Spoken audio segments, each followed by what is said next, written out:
It's always fun to welcome Niall Ferguson to the Armstrong and Getty Show. Mr. Ferguson is one of the world's most renowned historians, author of 15 books, including most recently The Square and the Tower, Networks and Power, From the Freemasons to Facebook.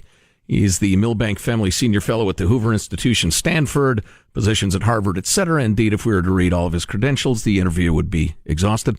Niall Ferguson, how are you, Neil? I'm well. Morning. Really enjoyed your presentation at the Hoover Institution yesterday. Very thought-provoking, wide-ranging. Hey, by the way, not to get distracted on this, I just started into Kissinger Volume 1. Really good stuff. Liking it. Thank you so much. Yeah. You're a book behind, though, so... Yeah, I know. I don't know what to suggest. I could slow down. I browbeat him all the time. More reading.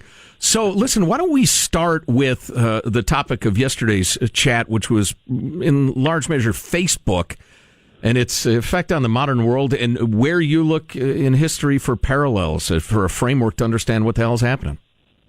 Sure. Well, what the hell is happening is a good question, and some of us have been asking it for a while.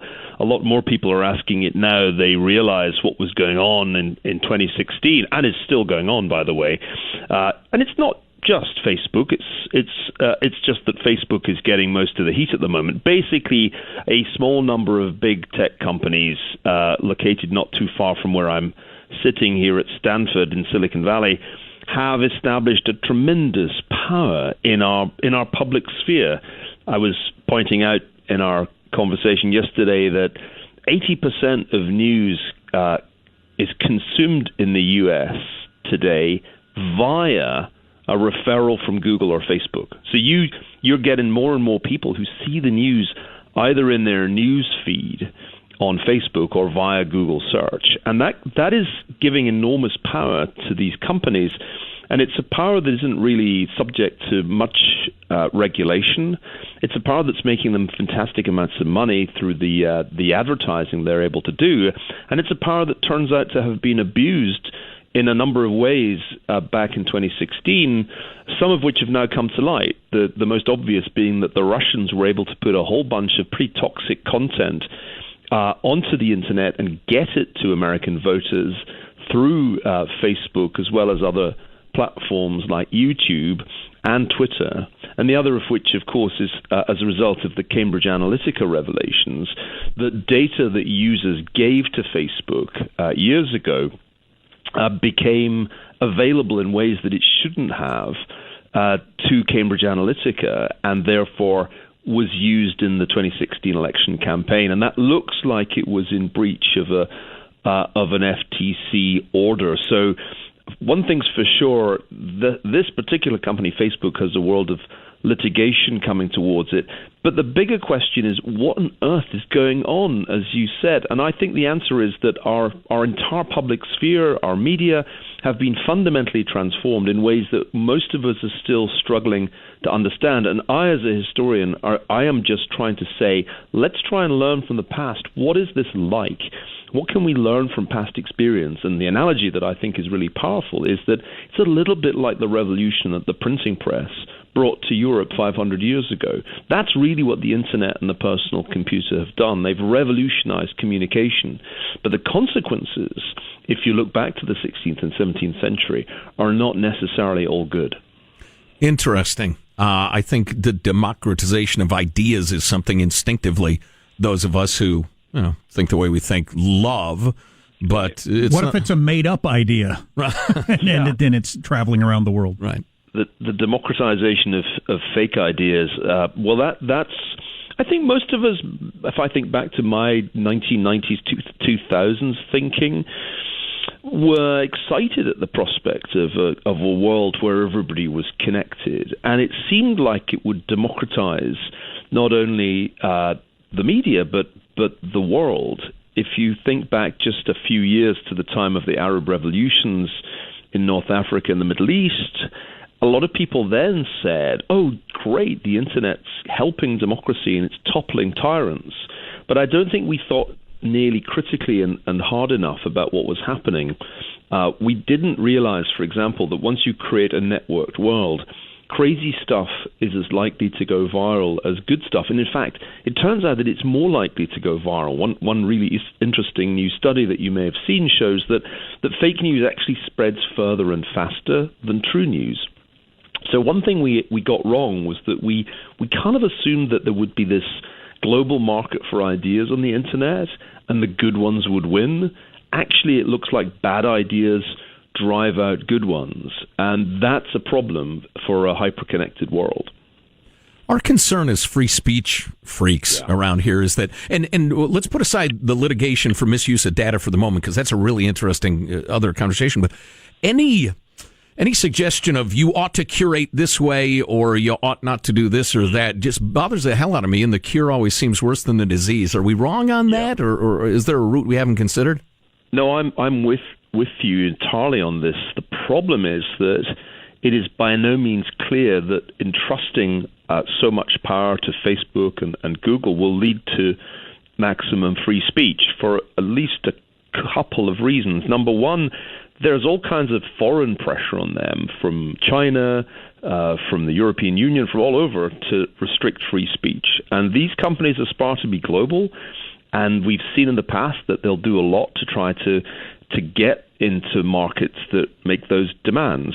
So the pressure, just take the Europeans. The pressure from the Europeans is to reduce hate speech online. But what does hate speech mean? I mean, what exactly is that term, and who defines what hate speech is? I argue that hate speech is a little bit like heresy in the past. It's something that you don't like, and you decide to make it illegal. So if you have external pressure on these companies, say from the European Commission or from the German government, saying you have to remove hate speech from the platform or we will fine you big bucks, that's already a move away from free speech. Secondly, I think it's really important for all of us who are libertarians to recognize the threat posed by monopolies in the public sphere. In effect, Google has a monopoly on search, a near monopoly, and Facebook is essentially the one and only social network. But these companies are run by people who have their own politics, and their employees often seem to me to have picked up their politics on the Berkeley or the Stanford campus. They lean left. And we saw very clearly after the events in Charlottesville last year how eager some people in Silicon Valley are to broaden their so-called community standards to kick people off the internet that they deem to be alt-right. But again, the question is, who decides? Who determines who is alt-right? And I'll give you an example of how this can go very wrong for free speech. Last year, it became clear that some technology companies were deferring to an organization called the Southern Poverty Law Center, which is a kind of phony civil rights organization that makes money from naive liberal donors and publishes all kinds of lists of so-called extremists. So you're an engineer, you're at Google, and somebody tells you have to worry about extremists. So you say, well, I don't know, I'm an engineer. Who tells me who the extremists are? Oh, the Southern Poverty Law Center. Let's see. Oh, look, there's a list of anti-Muslim extremists there. We better make sure those people don't get too much exposure when we do the Google search. But if one of those people is Ayaan Hirsi Ali, to whom I happen to be married, who by no means should be described as an extremist, you are very rapidly expanding the category of extremism and reducing free speech. I'll give you an example of how this works in practice. Prager University, run by Dennis Prager, is currently suing Google because of YouTube's policy of branding some of their items as restricted content. And that is the thing that really worries me. We've given a whole lot of power to the internet companies. They basically run our public sphere, they run our media, but their community standards are very flexible and not very transparent. And I think we'll see more and more concern, particularly amongst conservatives, that free speech is available as long as you're a liberal. That is an extremely dangerous tendency, and it's the reason I think we can't just leave things as they are. Well, I wonder what if what will emerge is sort of a Facebook that is the way Fox News Channel is, that everybody that leans that direction politically will use that social network. Everybody else will use Facebook, and it'll be like Fox and MSNBC. It's a really interesting idea, but I think there's a big difference between TV, and even cable TV, and what works on the internet. On the internet, because of the nature of the network markets that exist online, there tends to be one winner who takes more or less the whole market. You see that in Amazon, you see that with Google, you see it with Facebook.